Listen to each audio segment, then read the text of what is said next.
c'est l'influence d'un appareil diplomatique sénégalais traditionnel, asservi,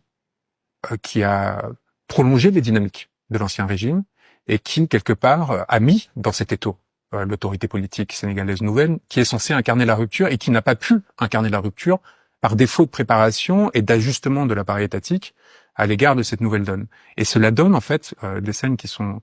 inacceptables et, à mon sens, humiliantes. Et donc, ces ruptures-là,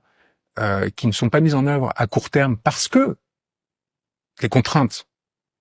justement, d'un système encore persistant sont tellement puissantes, bien risquent d'obérer la capacité de long terme de ce pouvoir à émanciper son peuple et à honorer ses promesses. Et donc, il y a une inquiétude, évidemment, à cet égard, mais aussi une leçon quant aux difficultés qu'il y a à véritablement provoquer une rupture lorsque l'on fait partie d'une région du monde qui était des plus exploitées, des plus soumises à cet ordre économique, de sorte que même la France aujourd'hui, qui est quand même la 8e puissance mondiale, se soumet largement au diktat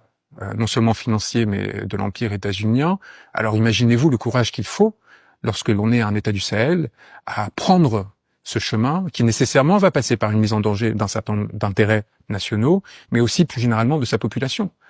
C'est-à-dire que c'est un risque que vous prenez alors que vous n'êtes pas certain de pouvoir l'emporter. Et on l'a vu, le prix payé par